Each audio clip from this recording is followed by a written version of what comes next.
북한에서 이례적인 사건이 발생했습니다. 김정은의 최측근인 특수작전 사령관이 감쪽같이 사라졌다고 하는데요. 더 충격적인 사실은 그가 떠나기 전 극비 작전 문서를 빼돌렸다는 것입니다. 평양에서는 이 사건을 은폐하려 하고 있지만 내부 고위 간부들 사이에서는 불안감이 확산되고 있다고 합니다. 대체 무슨 일이 일어나고 있는 건지 뉴스에서도 공개되지 않은 오늘의 충격적인 사연 지금부터 전해드립니다. 안녕하세요. 저는 탈북민 박진혁이라고 합니다. 한때 북한 정찰총국 특수작전 사령관이었죠. 물론 그 일이 일어나기 전까지는 말입니다. 아직도 그날의 기억이 생생합니다. 한 병사가 급하게 제 집무실로 들어와 숨을 헐떡이며 기밀 문서가 유출되었다는 보고를 전했죠. 순간 등줄기로 식은땀이 흘렀어요. 제 부대에서 이런 일이 일어난다는 건 상상조차 할 수 없는 일이었으니까요. 저는 즉시 부하들을 소집했습니다. 이 작전이 발각되면 우리 전체가 위험하다. 문서를 빼돌린 자를 찾아내라. 특수부대 사령관으로서의 단호한 명령이었어요. 하지만 그때는 알지 못했습니다. 곧 제 인생을 뒤흔들 일이 일어날 거란 사실을 말이죠. 그날 밤 저는 떨리는 손으로 책상을 정리를 하고 있었습니다. 그때였습니다. 서류들 사이에서 낯선 봉투 하나가 눈에 들어왔어요. 봉투 겉면에는 낯익은 필체로 제 이름이 적혀 있었죠. 바로 최명훈의 글씨체였습니다. 제가 가장 아끼던 부하였죠. 순간 심장이 격렬하게 뛰기 시작했습니다. 떨리는 손으로 봉투를 열자마자 저는 완전히 얼어붙고 말았어요. 특수부대원 전원 소멸이라는 글자가 눈앞에서 아른거렸죠. 우리 부대원들을 사고사로 위장해 모두 제거하겠다는 내용이었습니다. 심지어 제거 방법까지 치밀하게 명시되어 있었어요. 차가운 식은땀이 등줄기를 타고 흘러내렸습니다. 최명훈은 이미 알고 있었던 것입니다.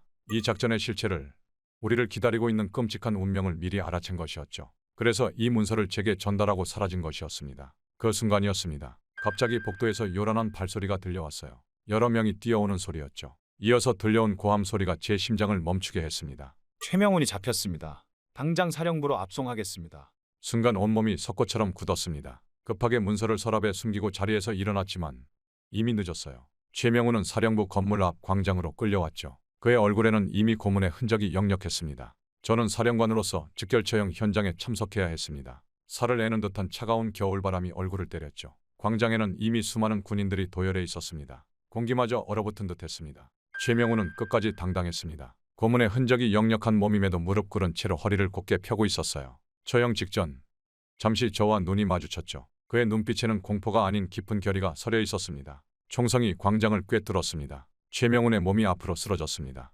마지막 순간까지 그의 눈빛은 저를 향해 있었죠. 그 눈빛이 제 가슴을 파고들었어요. 당신은 올바른 선택을 하실 겁니다. 그의 마지막 눈빛이 그렇게 말하는 것 같았습니다. 처형이 끝나고 사령부로 돌아오는 길, 저는 더 이상 예전의 제가 아니었습니다. 서랍 속에 숨겨둔 문서가 제 운명을 완전히 바꿀 것이라는 걸 직감했죠. 최명훈은 결코 배신자가 아니었어요. 동료들의 목숨을 구하려 한 진정한 영웅이었죠. 그의 마지막 눈빛에 담긴 처절한 진실을 이제야 깨달았습니다. 최명훈의 처형 다음 날, 정찰총국 사령부는 완전히 달라져 있었습니다. 보위부가 전격 개입하여 사령부 전체가 계엄 상태에 빠진 것 같았죠. 복도마다 정체불명의 보위부 요원들이 서 있었고 누구 하나 편히 걸어 다니는 사람이 없었어요. 문서 유출자를 찾기 위한 대대적인 조사가 시작되었습니다. 매일 아침부터 밤늦게까지 조사가 이어졌고 부대원들은 한 명씩 조사실로 불려갔죠. 긴장감에 모든 이의 얼굴이 굳어 있었습니다. 제 집무실 문을 열자마자 2명의 보위부 요원이 기다리고 있었습니다. 박진혁 사령관 동무, 조사실로 와주시기 바랍니다.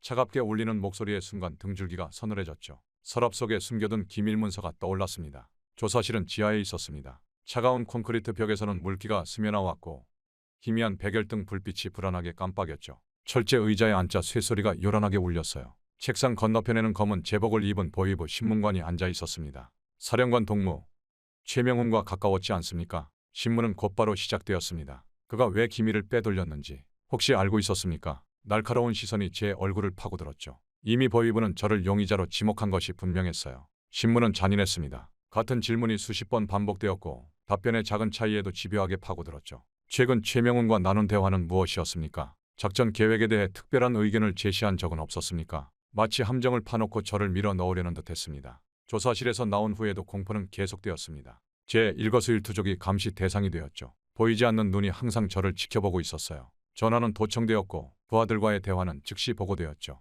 숨쉬기조차 힘들었습니다. 가장 큰 충격은 며칠 뒤에 찾아왔습니다. 아내가 전화로 떨리는 목소리로 전했죠. 오늘 낯선 사람들이 집에 찾아왔어요. 아이의 학교 생활을 물어보고 갔답니다. 순간 온몸에 피가 얼어붙었습니다. 보위부가 이제 제 가족들까지 위협하기 시작한 것이었죠. 그날 밤 아들의 방에 들어가 잠든 얼굴을 바라보았습니다. 겨우 9살.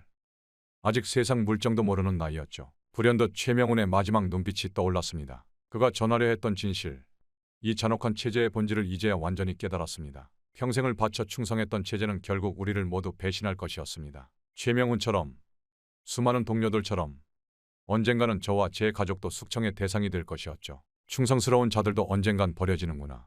스딧은 깨달음이 가슴을 파고들었습니다. 다음 날 아침 또다시 조사실로 불려갔습니다. 이번에는 보위부 고위 간부가 직접 신문을 진행했죠. 박진혁 동무, 우리는 당신의 모든 것을 알고 있어. 가족들은 어떻습니까? 특히 아드님, 앞날이 창창하군요. 노골적인 협박이었습니다. 그 순간 깨달았습니다. 이 체제 속에서는 누구도 안전하지 않다는 것을요. 충성도, 헌신도, 믿음도 모두 허상이었습니다. 보위부의 총구는 이미 저를 향해 있었고 다음은 제 가족이 될 것이었죠. 그날 저녁 집으로 돌아가는 길에 평양 거리를 걸으며 마음을 굳혔습니다. 더 이상 망설일 시간이 없었습니다. 가족과 함께 탈북을 결심했죠. 죽음을 무릅쓴 선택이었지만 이대로 온 가족이 숙청당하느니 자유를 향한 도전이라도 해보기로 했습니다. 집에 도착하자마자 아내를 조용히 불렀습니다. 우리 떠나야겠소. 짧은 한마디였지만 아내는 모든 것을 이해한 듯했습니다. 긴 침묵 끝에 그녀가 말했죠. 당신이 결정한 길이라면 우리 가족은 함께 가겠습니다. 이제 돌이킬 수 없는 선택을 했습니다.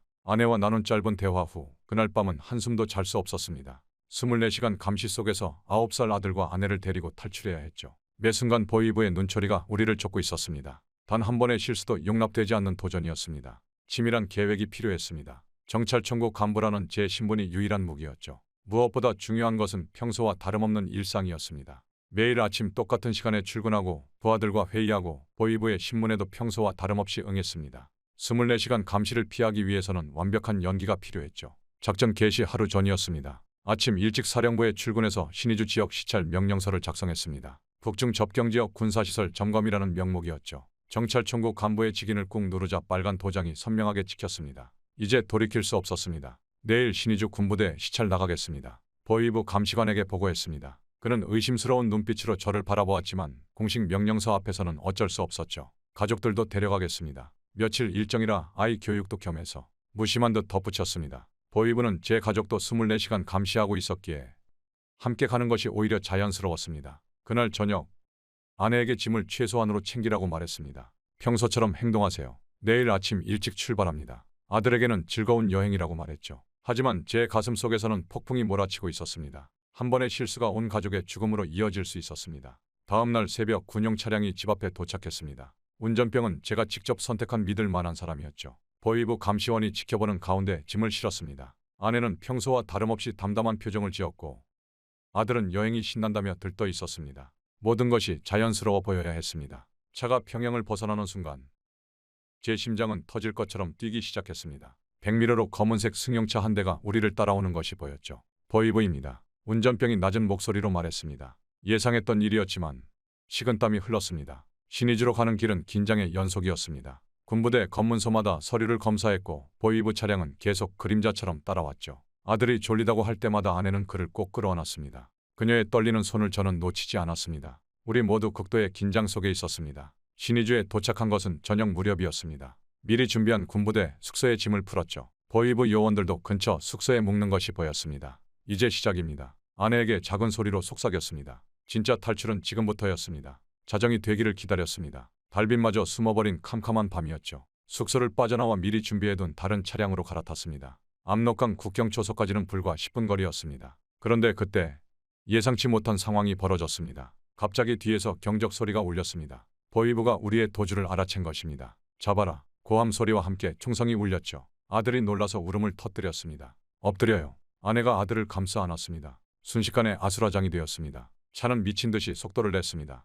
압록강이 보이기 시작했죠. 뒤에서는 계속해서 총알이 날아왔습니다. 차 유리가 깨지고 타이어가 맞았지만 멈출 수는 없었습니다. 조금만 더, 조금만 더. 제 입에서는 기도가 흘러나왔습니다. 이 순간을 위해 모든 것을 걸었습니다. 마침내 압록강 2개 도착했습니다. 미리 연락해둔 배가 기다리고 있었죠. 빨리. 저는 아내와 아들을 먼저 배에 태웠습니다. 총알이 빗발치는 가운데 우리는 필사적으로 배에 올랐습니다. 한치의 실수도 허용되지 않는 순간이었습니다. 어둠 속에서 배가 움직이기 시작했습니다. 건너편 중국 단둥의 불빛이 희미하게 보였죠. 뒤에서는 여전히 총성이 울렸지만 점점 멀어지고 있었습니다. 아들은 아내의 품에 안겨 떨고 있었고 저는 그들을 꼭 껴안았습니다. 우리의 필사적인 탈출이 시작된 것입니다. 압록강을 건너는 순간부터 우리 가족의 목숨을 건 도주가 시작됐습니다. 단둥에 도착한 후 미리 연락해둔 탈북 브로커를 만났습니다. 브로커의 표정은 비장했죠. 북한 정찰총국 간부의 탈북은 전례가 없는 일이었습니다. 브로커는 우리 가족의 신분을 조선족으로 위장했습니다. 저와 아내는 머리 모양을 바꾸고 옷도 완전히 새 것으로 갈아입었습니다. 아들의 북한식 말투가 가장 큰 걱정이었죠. 아이에게 계속 입을 다물고 있으라고 신신당부했습니다. 중국 공안의 검문이 가장 위험했습니다. 브로커가 준비한 위조 신분증을 보여주며 가슴이 터질 것 같았습니다. 공안은 아들을 유심히 쳐다봤죠. 아들이 겁에 질린 표정으로 저를 바라봤습니다. 아내는 아들의 손을 꼭 잡고 있었습니다. 버스를 타고 이동하는 중에 갑자기 검문이 있었습니다. 공안이 승객들의 신분증을 확인하기 시작했죠. 그때 옆자리 승객이 아들에게 말을 걸었습니다. 순간 아들의 입에서 북한 사투리가 튀어나왔습니다. 저는 재빨리 아들의 입을 막았습니다. 공안이 우리 쪽으로 다가오고 있었습니다. 식은땀이 등줄기를 타고 흘러내렸죠. 브로커가 재빨리 공안에게 다가가 무언가를 건넸습니다. 뇌물이었죠. 공안은 잠시 망설이다 우리를 지나쳤습니다. 아들이 울음을 터뜨릴 것 같은 표정이었습니다. 라오스 국경에 도착했을 때는 이미 체력이 한계에 달해 있었습니다. 열대의 뜨거운 공기가 숨을 막았죠. 국경 수비대가 우리를 의심스럽게 쳐다봤습니다. 브로커가 또다시 뇌물을 건넸습니다. 수비대는 고개를 끄덕이고 우리를 통과시켰죠. 메콩강을 건널 때가 가장 위험했습니다. 작은 배 한 척에 우리 가족과 다른 탈북자들이 함께 올랐죠. 밤중에 강을 건너는데 파도가 거셌습니다. 아들이 무서워 울기 시작했고 아내는 아들을 꼭 안은 채 기도를 했습니다. 태국에 도착하자마자 경찰에 자수했습니다. 이제 마지막 관문만 남았죠. 방콕의 대한민국 대사관으로 이동하는 동안 가슴이 터질 것 같았습니다. 드디어 대사관 문 앞에 섰습니다. 떨리는 목소리로 말했죠. 저희는 북한 이탈 주민입니다. 대한민국 국민으로 받아주십시오. 대사관 직원이 우리를 맞이했습니다. 아들이 지친 기색으로 잠이 들었고 아내는 조용히 눈물을 흘렸습니다. 저는 창밖을 바라봤죠. 이제 정말 자유의 땅으로 갈 수 있다는 생각에 가슴이 벅차올랐습니다. 3주간의 도주 끝에 우리는 마침내 대한민국 땅을 밟을 수 있게 됐습니다. 인천공항으로 향하는 비행기 안에서 아내가 제 손을 꼭 잡았습니다. 아들은 처음 보는 비행기에 신이 났죠. 창밖으로 보이는 구름을 보며 저는 다짐했습니다. 이제 새로운 삶이 시작된다고. 이후 인천공항에 도착한 순간을 절대 잊을 수 없습니다.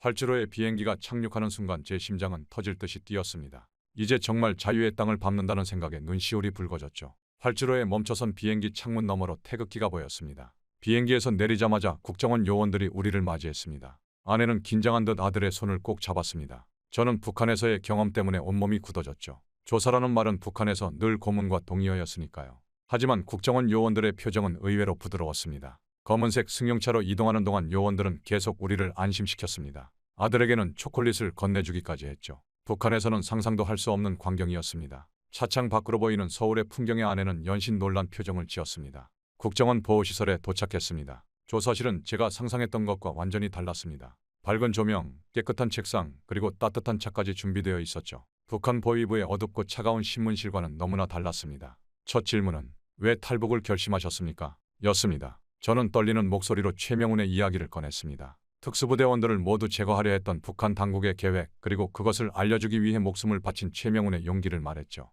조사관은 주의 깊게 제 이야기를 들었습니다. 중간중간 물을 건네주고 쉬어가자며 배려해 주었죠. 당신이 지휘한 작전 중 한국을 겨냥한 것이 있습니까? 이 질문에 저는 모든 것을 털어놓았습니다. 제가 알고 있는 북한의 작전 계획들, 침투 루트, 남한 내 협조자들까지. 조사는 밤늦게까지 이어졌습니다. 하지만 고문도, 폭력도, 협박도 없었습니다. 오히려 저녁 시간이 되자 도시락을 주문해 주었죠. 아내와 아들은 따뜻한 숙소에서 휴식을 취하고 있다는 말에 안도의 한숨이 나왔습니다. 조사가 끝나갈 무렵 조사관이 물었습니다. 앞으로의 계획은 어떻게 되십니까? 저는 잠시 망설이다 대답했죠. 대한민국 국민이 되고 싶습니다. 제 아들이 자유롭게 자랄 수 있는 나라의 국민으로 살고 싶습니다. 그 순간 조사관의 표정이 밝아졌습니다. 환영합니다. 이제 당신도 대한민국 국민입니다. 이 말을 듣는 순간 눈물이 왈칵 쏟아졌습니다. 45년을 살아오면서 단 한 번도 흘려본 적 없는 눈물이었죠. 숙소로 돌아와 아내와 아들을 만났습니다. 깨끗한 침대에서 평화롭게 잠든 아들의 모습을 보며 생각했습니다.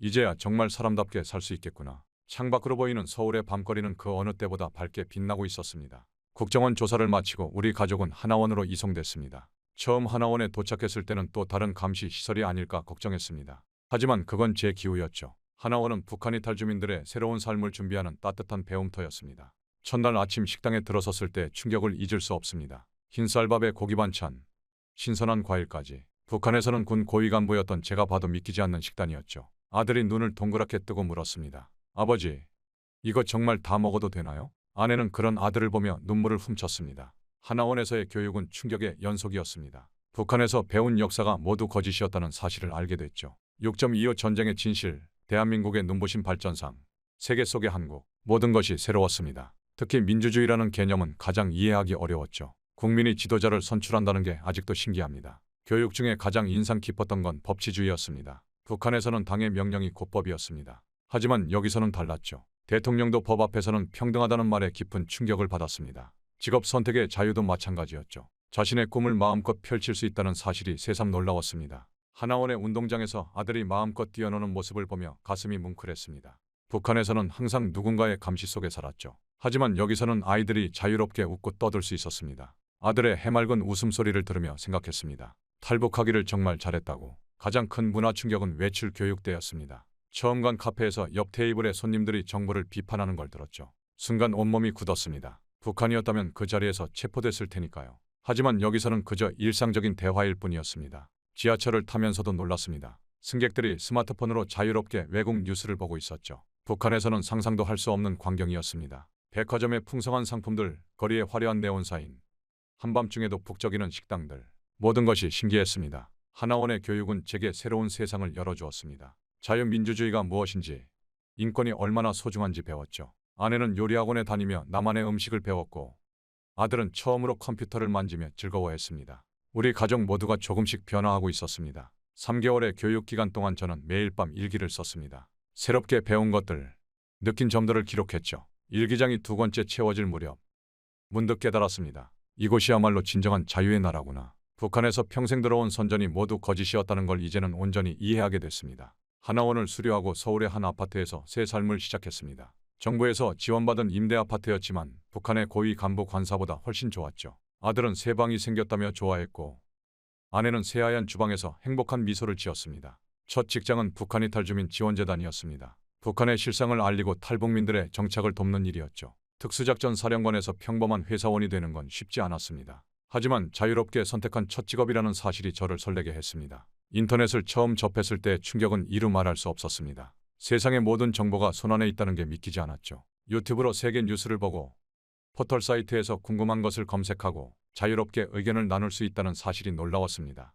아들은 학교에 다니기 시작했습니다. 처음에는 북한 말투 때문에 친구들과 어울리기 힘들어했지만 이제는 완벽한 서울 말씨를 구사하죠. 축구부에 들어가 운동도 하고 컴퓨터 학원도 다니며 즐거운 학창 시절을 보내고 있습니다. 아내는 요리 자격증을 땄습니다. 북한에서는 상상도 못했던 일이죠. 이제는 식당 창업을 꿈꾸고 있습니다. 자신의 꿈을 마음껏 펼칠 수 있는 이곳이 아내에게는 천국 같다고 합니다. 탈북민 지원단체의 초청으로 강연을 다니기 시작했습니다. 제 이야기를 들으며 울먹이는 청중들을 보면서 깊은 책임감을 느꼈죠. 북한의 실상을 알리고 자유의 소중함을 전하는 일이 제 새로운 사명이 되었습니다. 가장 기억에 남는 강연은 고등학교에서였습니다. 한 학생이 물었죠. 북한에도 이런 이야기가 전해질까요? 저는 확신을 가지고 답했습니다. 반드시 전해질 겁니다. 진실은 언제나 승리하니까요. 매일 아침 창문을 열면 서울의 푸른 하늘이 보입니다. 북한에서는 매일 김일성 부자의 초상화를 보며 시작했던 하루가 이제는 자유롭게 떠오르는 태양을 보며 시작됩니다. 출근길에 만나는 사람들의 밝은 표정,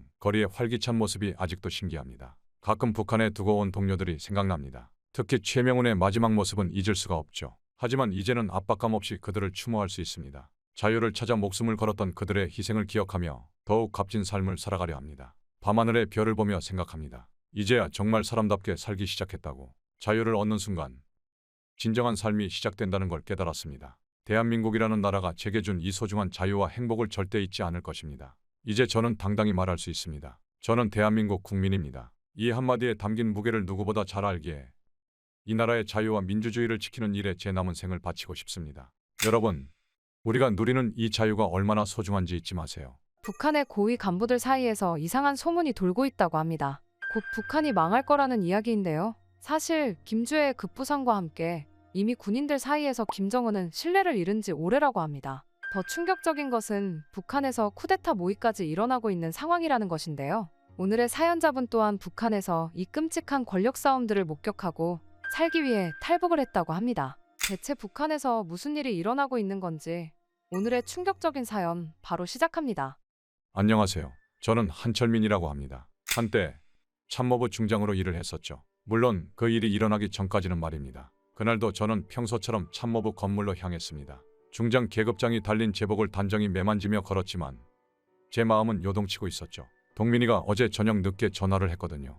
태식아, 내일 아침 일찍 만나자. 중요한 얘기가 있어. 동민의 목소리에서 평소와는 다른 긴장감이 느껴졌죠. 30년을 알고 지냈지만 이런 적은 처음이었어요. 이후 저는 참모부 뒤편 보안구역 벤치에서 동민을 만났습니다. 그리고 그가 조심스럽게 꺼낸 갈색 봉투 안에는 충격적인 내용의 사진들과 문서가 들어 있었습니다. 고위 간부들의 사치스러운 생활, 주민들의 처참한 생활상, 그리고 수용소의 실상을 담은 증거들이었죠. 물론 고위층의 범죄들에 대해서는 이미 뼈저리게 알고 있었습니다. 어린 여성들을 이용한 성매매부터 심각한 마약 문제까지. 요즘 당고위 간부들은 모두가 노는 데만 정신 팔려 있다고 해도 과언이 아닐 정도죠. 하지만 주민들의 실상을 이렇게 눈으로 보니 마음 한구석에서 무언가가 올라오는 기분이었습니다. 이건 어떻게 구한 거야? 내 목소리가 떨렸습니다. 동민은 잠시 주위를 살피더니 작은 소리로 말을 이었어요. 지하 조직이 있어. 우리 같은 사람들이 모여 진실을 기록하고 있고, 태식아, 우리와 함께하자. 참모부 중장이라는 내 위치가 우리에게 큰 힘이 될 수 있어. 순간 심장이 쿵쾅거렸습니다. 평생을 체제에 충성스러운 군인으로 살아왔는데 이런 진실이 숨겨져 있었다니. 하지만 동시에 두려움이 엄습했어요. 아내 소영과 딸 민서의 얼굴이 떠올랐거든요. 미안하다. 나는 가족이 있어. 동민의 눈에 실망감이 스쳤지만 이해한다는 듯 고개를 끄덕였습니다. 그날 이후 일상은 겉으로는 평소와 다름없었지만 내면의 갈등은 깊어져만 갔어요. 매일 아침 출근길에 마주치는 주민들의 모습이 이전과는 다르게 보였습니다. 허름한 옷차림, 지친 표정, 공허한 눈빛. 예전에는 당연하게 여겼던 모든 것들이 이제는 가슴을 아프게 했죠. 동민의 말이 계속 귓가에 맴돌았어요.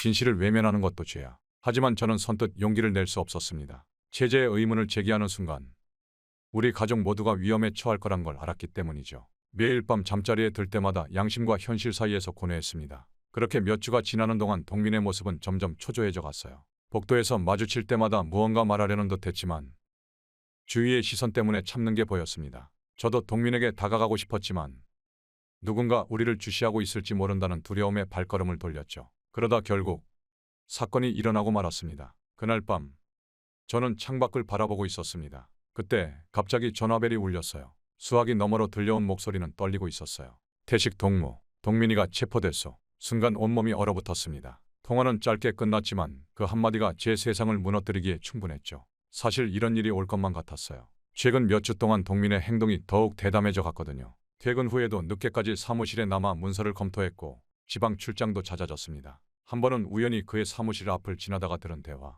이번에 찍은 수용소 사진하고 군부대 비리 기록도 본부에 전달해야 하오. 더 이상 미룰 수 없어. 동민은 끝까지 증거를 모으고 있었던 거죠. 며칠 전에는 복도에서 마주쳤을 때 동민의 눈빛이 평소와 달랐습니다. 태식 동무, 우리 조직이 커지고 있어. 이제는 돌이킬 수 없을 만큼. 그때 동민의 주머니에서 살짝 보였던 문서들, 그리고 그가 몰래 건넸던 쪽지에 적힌 약속 장소들, 모두 저항 조직의 흔적이었을 텐데 저는 그저 모른 척했습니다. 다음 날 아침 참모부는 이상한 긴장감에 휩싸여 있었어요. 복도를 지나는 사람들의 발걸음이 평소보다 빨랐고 누군가 내 시선을 마주칠 때마다 황급히 고개를 돌렸습니다. 동민의 사무실은 이미 봉인되어 있었죠. 검은 테이프가 문틈을 가로지르고 있었어요. 반동분자가 또 적발됐다네. 듣자 하니 여럿이서 조직적으로 움직였다는군. 옆자리 동료가 작은 목소리로 속삭였습니다. 마치 독약을 마신 것처럼 속이 쓰렸어요. 동민은 반동분자가 아니었습니다. 오히려 이 땅에서 가장 순수한 양심을 가진 사람이었죠. 일주일이 지났을까요? 보위부에서 연락이 왔습니다. 동민의 처형식이 있을 거라고 했어요. 참모부 간부들은 의무적으로 참석해야 했죠. 처형장으로 가는 차 안에서 저는 손톱이 살을 파고들 정도로 주먹을 꽉 쥐고 있었습니다. 처형장에 도착하자 찬바람이 불었어요. 하늘은 잿빛이었고 공기는 얼음장처럼 차가웠습니다. 동민은 이미 기둥에 묶여 있었죠. 며칠간의 고문으로 얼굴은 알아보기 힘들 정도로 변해 있었지만 그의 눈빛만은 여전히 맑았어요. 동민의 시선이 저를 찾았습니다. 순간 가슴이 무너져 내렸어요. 동민의 입술이 미세하게 움직였죠. 진실을 외면하지 말라. 그 말이 바람을 타고 제 귓가에 닿았습니다. 총성이 울리기 직전 동민의 눈에는 묘한 평화가 깃들어 있었어요. 퍽하는 소리와 함께 동민의 몸이 축 처졌습니다. 저는 그 자리에 얼어붙은 채로 서 있었어요. 주변에서는 누군가 반동분자의 말로가 이런 법이지 라고 중얼거렸지만 그 말이 귀에 들어오지 않았죠. 동민의 마지막 모습, 그 눈빛이 제 망막에 깊이 새겨졌습니다. 그로부터 한 달이 지났어요. 참모부는 마치 아무 일도 없었다는 듯 일상으로 돌아갔지만 저는 매일 밤 악몽에 시달렸습니다. 동민의 마지막 말이 계속해서 귓가에 맴돌았죠. 그러던 어느 날 젊은 장교 지훈이 제 사무실을 찾아왔어요. 중장 동지, 잠시 시간 좀 내주시겠습니까? 지훈의 목소리는 단단했지만 손끝이 미세하게 떨리고 있었습니다. 그는 조심스럽게 서류 한 뭉치를 제 책상 위에 올려놓았어요. 이건 우리 부대의 비리 증거입니다. 군량미가 시장으로 빠져나가고 군인들의 배급이 착복되고 있어요. 순간 동민이 보여줬던 그 갈색 봉투가 떠올랐습니다. 지훈의 눈빛도 그때의 동민과 똑같았어요. 진실을 마주한 자의 결연한 눈빛이었죠. 지훈 동무, 이건 위험한 일이요. 제가 말했습니다. 하지만 지훈은 고개를 저었어요. 알고 있습니다. 하지만 더 이상은 참을 수 없었어요. 매일 밤 굶주리는 병사들을 보면서 양심을 속이며 살 수는 없었습니다. 지훈의 말에 가슴이 저몄습니다. 그의 용기가 부러웠어요. 동시에 두려움이 엄습했죠. 이미 한번 겪었던 일이 또다시 반복될 것만 같았거든요. 그리고 그 예감은 적중했습니다. 이틀 뒤 지훈도 체포됐어요. 이번에는 더 빨랐죠. 처형까지 걸린 시간이 고작 3일이었습니다. 다시 한번 저는 처형장에 서야 했어요. 지훈은 동민과는 달리 기둥에 묶이지 않았습니다. 대신 무릎을 꿇고 있었죠. 언젠가 이 땅의 진실이 밝혀질 것입니다. 지훈의 마지막 말이었어요. 총소리가 울리고 또 한 명의 양심이 이 땅에서 사라졌습니다. 처형장을 나서는 발걸음이 천근만근이었어요. 한 달 사이에 2명의 동료를, 2개의 진실한 영혼을 잃었습니다. 집으로 돌아가는 길, 거리의 모든 것이 다르게 보였어요. 늘 보던 선전 구호들이 이제는 공허하게만 느껴졌습니다. 주민들의 굶주린 표정, 낡은 옷차림, 공포에 질린 눈빛, 이 모든 것이 진실이었고 저는 그동안 이를 외면하며 살아왔던 거죠. 집에 도착해서 민서의 잠든 얼굴을 보았습니다. 내일도 민서는 학교에 가서 체제를 찬양하는 노래를 부르겠죠. 소영은 또 배급소 앞에서 줄을 서서 기다리겠고요. 문득 동민과 지훈이 목숨을 바쳐 지키려 했던 진실의 무게가 어깨를 짓눌렀어요. 그날 밤 저는 오랜 시간 깨어 있었습니다. 창밖으로 보이는 어두운 평양 거리를 바라보며 생각했어요. 더 이상은 이렇게 살 수 없다는 것을, 동민과 지훈의 죽음이 헛되지 않게 하려면 이제는 제가 행동해야 한다는 것을, 가족을 지키고 자유를 찾기 위해서는 이 체제를 벗어나야 한다는 것을 결심이 섰습니다. 탈북. 한 번도 감히 생각해보지 못했던 그 단어가 이제는 유일한 희망처럼 느껴졌어요. 하지만 이는 목숨을 건 도전이 될 것입니다. 실패하면 동민과 지훈처럼 처형당하겠죠. 아니, 더 끔찍한 운명이 기다리고 있을지도 모릅니다. 그래도 이제는 돌이킬 수 없었어요. 진실을 알아버린 이상 더 이상 거짓된 삶을 살 수는 없었으니까요. 결심을 하고 나니 다음 단계가 떠올랐습니다. 동민이 마지막으로 제게 건넸던 쪽지들. 그때는 받자마자 불태워버렸지만 거기 적혀있던 장소들이 머릿속에서 떠나질 않았어요.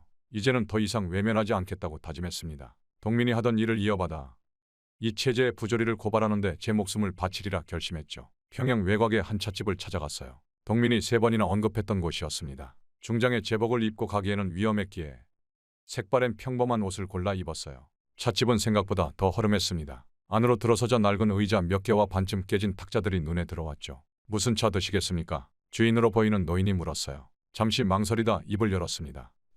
동무가 추천한 산삼차 있습니까? 동민의 쪽지에 적혀있던 암호문이었죠. 노인의 눈빛이 순간 날카로워졌다가 이내 부드러워졌어요. 잠시만 기다리시오. 노인은 안쪽으로 사라졌다가 젊은 남자를 데리고 나왔습니다. 저쪽 방으로 가시지요. 조용히 따라 들어간 방에서 저는 처음으로 저항조직의 일원들과 마주했어요. 그들은 이미 제 신원을 알고 있었습니다. 동민 동무가 당신을 믿었소. 젊은 남자가 말했습니다. 우리는 이 체제의 실상을 기록하고 알리는 일을 하고 있어. 수용소의 인권유린, 간부들의 부정부패, 주민들의 고통, 모든 진실을 사진과 문서로 남기고 있지요. 당신과 같은 고위 간부의 도움이 절실하오. 가슴이 뛰었습니다. 이것이야말로 제가 찾던 길이라는 확신이 들었어요. 돕고 싶습니다. 제가 할 수 있는 일이라면 뭐든.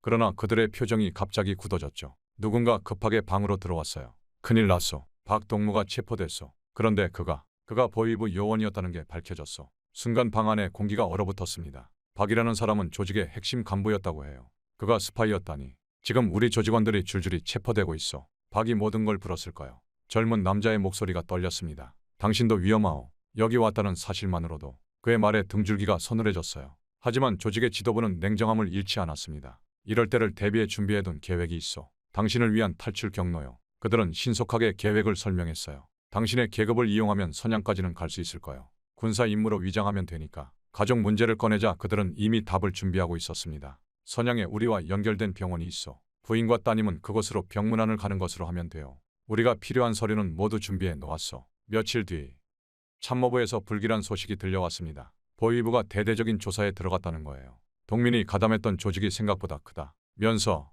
모든 간부들을 신문하기 시작했죠. 이미 10명 넘는 조직원들이 체포됐다고 합니다. 저는 더욱 신중하게 행동하기 시작했어요. 평소보다 일찍 출근해서 더 열심히 일했고 회의에서도 체제를 옹호하는 발언을 늘렸습니다. 감시를 피하기 위해서였죠. 조직과의 접촉도 최소화했어요. 연락은 오직 찻집 노인을 통해서만 주고받았는데 그것도 매번 다른 시간에 다른 옷차림으로 갔습니다. 태식 동무와 동민은 절친한 사이였다면서요? 보위부 요원의 날카로운 질문이 이어졌습니다. 저는 최대한 담담하게 대답했어요. 예, 오랜 동료였습니다. 하지만 그의 반동적 행위는 전혀 몰랐소. 거짓말이 목구멍에 걸린 것처럼 괴로웠지만 냉정하게 버텨야 했죠. 집으로 돌아와 소영에게 조심스럽게 이야기를 꺼냈습니다. 여보, 우리 이대로 살면 안 될 것 같아요. 소영의 눈이 커졌어요. 당신도 느끼고 있었죠? 이 삶이 옳지 않다는 걸. 소영의 눈에서 눈물이 흘렀습니다. 우리는 오랫동안 끌어안고 있었어요. 그날 밤부터 우리는 세세한 계획을 세웠습니다. 짐은 최소한으로 줄이기로 했어요. 옷까지는 한 벌씩만 챙기고 귀중품도 눈에 띄지 않게 분산해서 넣기로 했죠.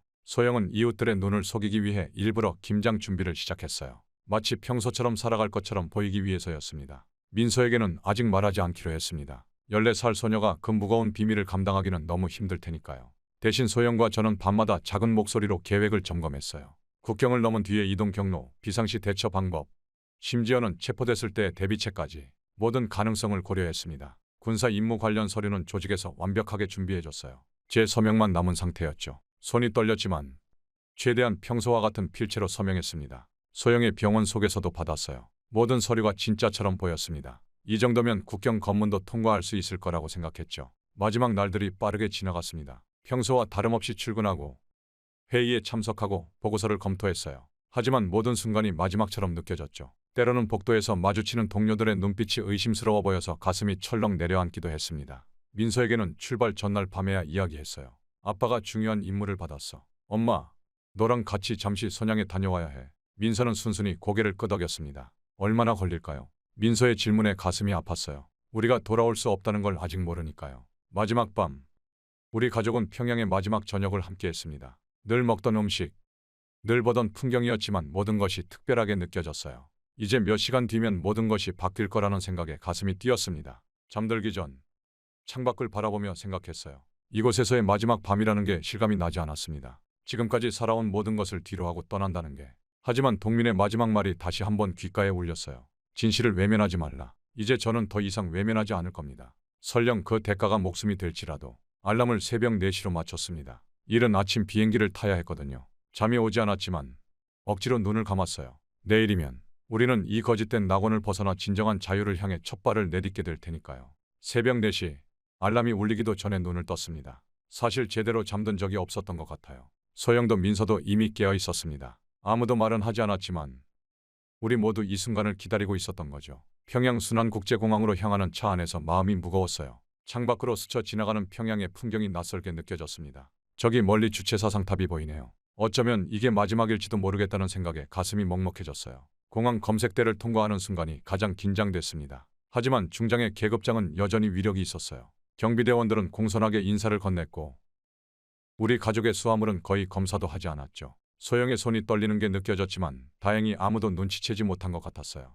선양행 비행기 안에서야 조금은 긴장이 풀렸습니다. 하지만 이건 시작에 불과했죠. 저항 조직은 이미 완벽한 계획을 세워두었어요. 선양 공항에 도착하자마자 첫 번째 안내자인 조선족 조직원을 만났습니다. 그는 우리에게 중국 신분증과 위조 여권을 건네며 자세한 이동 경로를 설명했어요. 이 경로는 우리가 수년간 검증해 온 겁니다. 각 거점마다 조직원들이 대기하고 있고 비상시를 대비한 대체 루트도 준비되어 있습니다. 그의 설명은 군사작전처럼 치밀했어요. 첫날은 계획대로 진행됐습니다. 안전가옥으로 이동했고 다음 이동을 위한 준비를 마쳤죠. 하지만 둘째 날부터 상황이 급변하기 시작했어요. 먼저 베트남 루트가 막혔다는 소식이 들어왔습니다. 국경 경비가 강화됐다고 해요. 곧이어 더 충격적인 소식이 전해졌죠. 저희를 지원하던 조직의 거점들이 하나둘 발각되기 시작했다는 겁니다. 박 동무가 체포되면서 조직에 많은 정보가 새어나갔습니다.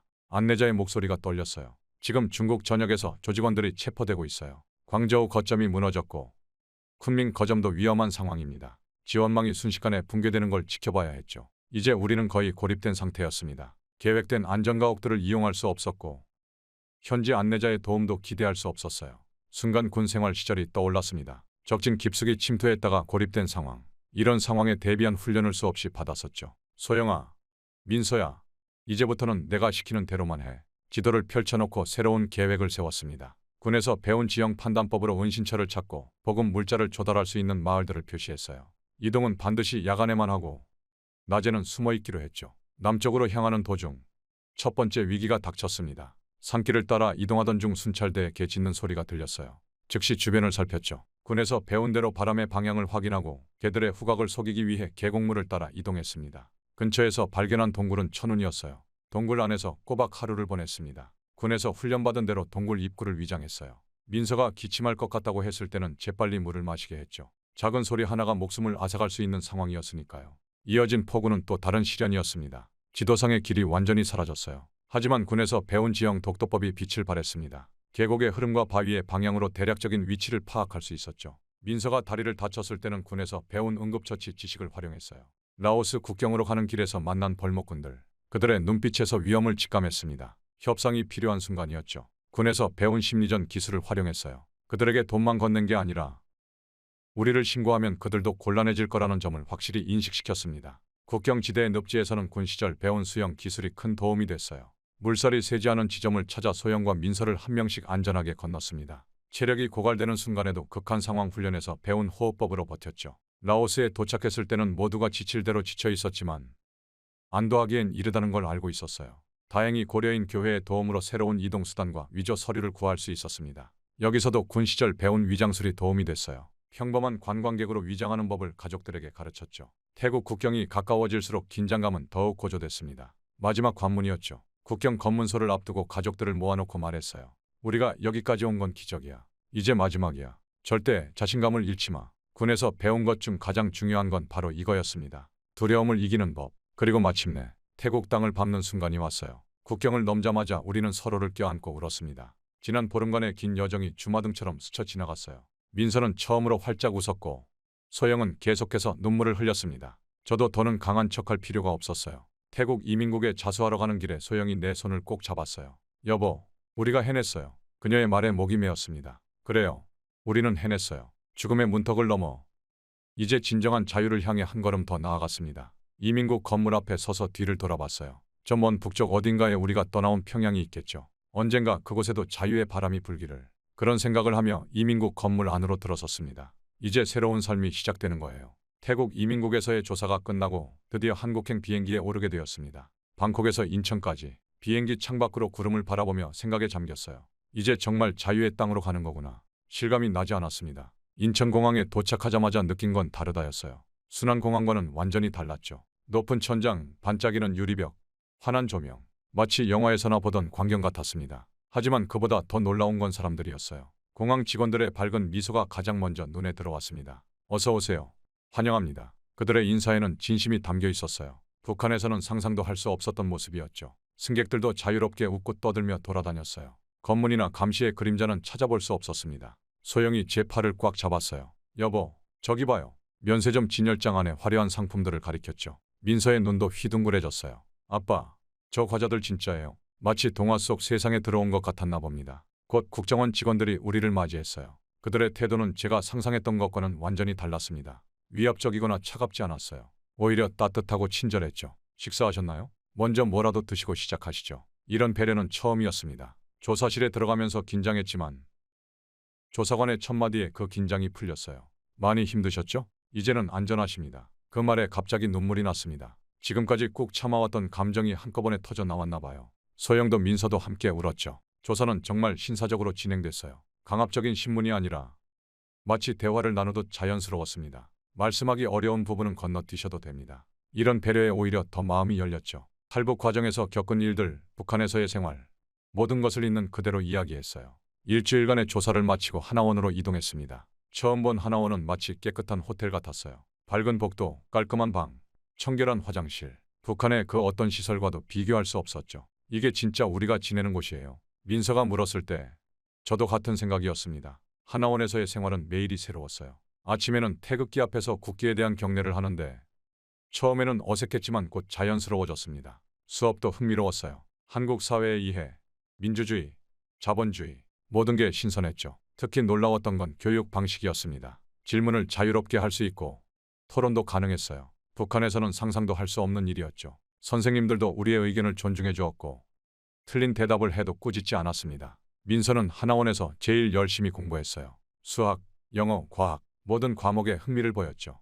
어느 날 의료 지원 교육을 받은 후 민서가 저에게 말했습니다. 아빠, 나 의사가 되고 싶어요. 아픈 사람들을 돕고 싶어요. 그 말을 들으니 가슴이 뭉클해졌어요. 소영도 변화하기 시작했습니다. 요리 수업에서 두각을 나타냈어요. 한식, 양식, 제과제빵, 모든 요리에 열정을 보였죠. 여보, 나도 자격증을 따서 일하고 싶어요. 우리도 이제 꿈을 가져도 되는 거죠. 소영의 말에 제 마음도 설렜습니다. 저는 경비 지도사 과정에 관심을 가졌어요. 군사 경험을 살릴 수 있는 일이면서도 사회에 기여할 수 있는 직업이라고 생각했거든요. 강사님께서는 제 배경이 오히려 장점이 될 거라고 격려해 주셨습니다. 태식 씨의 경험은 귀한 자산이에요. 교육 과정 중에 서울 시내 견학을 갔던 날이 특히 기억에 남아요. 번화가의 네온사인, 자유롭게 휴대전화를 사용하는 사람들, 다양한 음식점들, 모든 게 신기했습니다. 지하철을 타면서 민서가 말했어요. 아빠, 여기는 진짜 천국 같아요. 주말에는 가족과 함께 하나원 주변을 산책했습니다. 아무도 감시하지 않는 자유로운 시간. 이런 평화로움이 이렇게 행복할 줄 몰랐어요. 소영은 꽃을 보며 미소 지었고 민서는 나비를 쫓아다녔죠. 이런 게 진정한 삶이구나 싶었습니다. 수업 중에 만난 다른 탈북민들과도 깊은 유대감이 생겼어요.